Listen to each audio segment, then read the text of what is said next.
तेलंगाना को छोड़ दिया जाए तो बाकी 3 राज्यों में छत्तीसगढ़, मध्य प्रदेश और राजस्थान में भाजपा की जीत हासिल हुई है, क्या कहेंगे?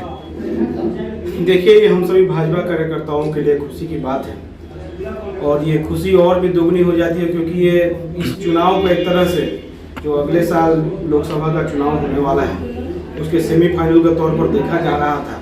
विपक्षी पार्टियों की तरफ से काफ़ी हो हल्ला मचाया गया था कि इस चुनाव में ही उनको जो नीति है भाजपा के खिलाफ वो जनता के हृदय में घर कर गई है। लेकिन जनता ने अपना मत देकर, अपना आशीर्वाद देकर ये पूर्ण रूप से स्पष्ट कर दिया है कि 24 तो बहुत छोटी लड़ाई है, 29 में भी माननीय नरेंद्र मोदी जी का जो चेहरा है वो देश के लिए सर्वमान्य है और सभी जनता के दिल में माननीय नरेंद्र मोदी जी का चेहरा बसा हुआ है। इस चुनाव में क्या आपको बढ़त दिख रही है? देखिए, बढ़त तो आपको भी स्पष्ट रूप से है। जो राज्य में भारतीय जनता पार्टी की सरकार नहीं थी वहाँ पे भी भारतीय जनता पार्टी की सरकार बन गई है।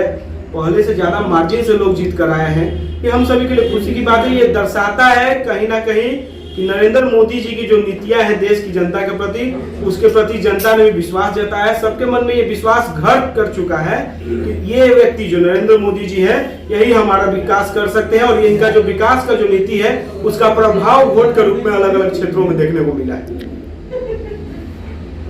राजस्थान और छत्तीसगढ़ आपको बढ़त मिली है, क्या इस बार क्या नीति रहेगी विकास के मायने में? विकास का जो नीति है भारतीय जनता पार्टी का स्पष्ट है। 2014 से जब से भारतीय जनता पार्टी केंद्र के सरकार में अपने स्थान बनाई है तब से ही सबका साथ, सबका विकास, सबका विश्वास लेकर चल रही है। ये स्टेट, हर एक अलग अलग स्टेट में जैसे जैसे चुनाव हुए सबको प्रमाणित करते रहे, चाहे वो यूपी का चुनाव रहा हो, चाहे ये जो अन्य जो राज्यों का चुनाव हुए हैं, आने वाले समय में लोकसभा का चुनाव है। ये पूर्ण रूप से स्पष्ट हो चुका है कि भारतीय जनता पार्टी की जो नीति है सबका साथ, सबका विकास और सबका विश्वास को ये जनता ने भी उसमें अपनी हामी जता दिया है। और ये जो जीत है ये तो अभी बहुत ही क्षणिक इसको समझने की जरूरत है। आने वाले समय में लोकसभा ही नहीं 2025 विधानसभा में भी मुझे पूर्ण विश्वास है हमारी जो नीतियां हैं इससे प्रभावित होकर हम बिहार में भी भारतीय जनता पार्टी पूर्ण बहुमत की सरकार बनाने में सफल होगी। 24 में इंडिया गठबंधन है वो नरेंद्र मोदी को हटाने की सोच रही थी, वहीं कांग्रेस जो है अपनी सीट गंवाते हुए नजर आ रही है जो कि इंडिया गठबंधन के हिस्सा है। इंडिया गठबंधन पूर्ण रूप से कागजी एक तथ्य है, ये हाइपोथेटिकल कॉन्सेप्ट है, इसका जमीन पे कोई हकीकत नहीं है। 2-4 दल के नेता अपने अपने स्वार्थ को पूर्ति करने के लिए एक साथ बैठ के गठबंधन बना लिए, इसकी जनता के हित अहित से कोई लेना देना नहीं है।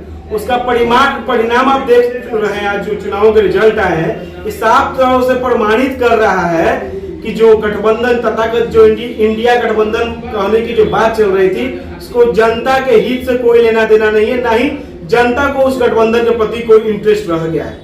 पूरी देश की जनता भारतीय जनता पार्टी के साथ है और मैं आपको ये चैलेंज कर रहा हूं कि 24 तो छोड़ दीजिए, 24 में तो नरेंद्र मोदी पूर्ण बहुमत के साथ आ ही रहे हैं। बिहार में भी 2025 में हम लोग पूर्ण बहुमत के साथ अकेले अपने दम पर सरकार बनाएंगे। बिहार के मुख्यमंत्री जहां इंडिया गठबंधन का नेतृत्व कर रहे थे वो भी जो मध्य प्रदेश एक भी सीट नहीं हासिल कर पाया, क्या इंडिया गठबंधन का हासिल कर पाएंगे? इंडिया गठबंधन तो बनने से पहले ही बिखर चुका है। हमारे जो मुख्यमंत्री जो सपना संजोए हुए थे कि इनको इंडिया गठबंधन का कन्वेनर और तथाकथित संयोजक बनाया जाएगा, उस पे तो इंडिया गठबंधन के जो बड़े बड़े दलों ने भाव दिया ही नहीं। एकमात्र लालू यादव जी को छोड़ दिया जाए क्योंकि उनको अपना बेटा को किसी तरह मुख्यमंत्री की कुर्सी पर बैठाना है और माननीय नीतीश कुमार जी को यहाँ से एक दिवा स्वप्न दिखाकर दिल्ली में किसी तरह ढकेल देना है, उसके लिए वो लगे हुए हैं।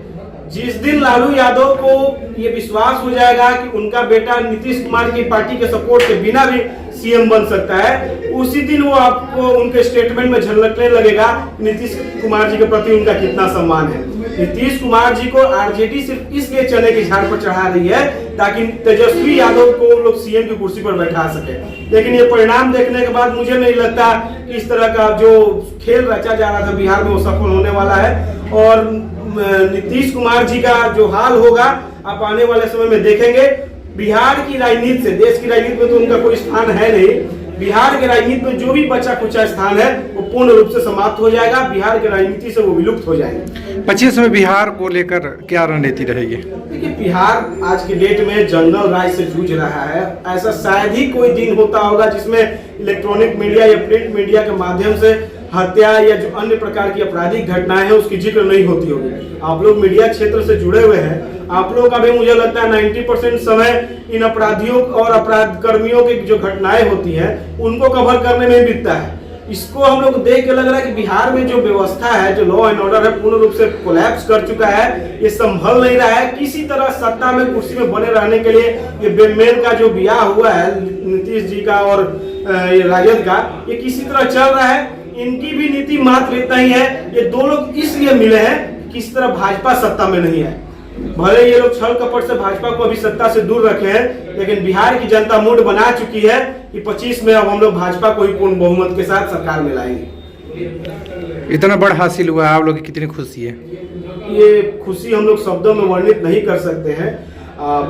जो खुशी है आप रोड पर निकल कर देखिए। हम आरा से अभी आ रहे थे क्षेत्र में, जगह जगह पर हमारे भारतीय जनता पार्टी के कार्यकर्ता और आम लोग पटाखे फोड़ रहे थे, एक दूसरे को अबीर गुलाल लगाकर मिठाई खिलाकर खुशी को जाहिर कर रहे थे। खुशी देखनी है तो हम चूंकि भाजपा कार्यकर्ता है तो हमारी खुशी तो बनती है, लेकिन आम जनता में, जो बिहार की आम जनता है जो ना इस चुनाव में वोट की है ना किस तरह से कोई लेना देना नहीं, लेकिन उनके अंदर भी खुशी है कि इन राज्यों में भारतीय जनता पार्टी जीत कर आई है। ये हमारी पार्टी की असली जीत है कि हमारी पार्टी के जीत में बिहार की जनता चाहे देश की जनता अपनी जीत देखती है।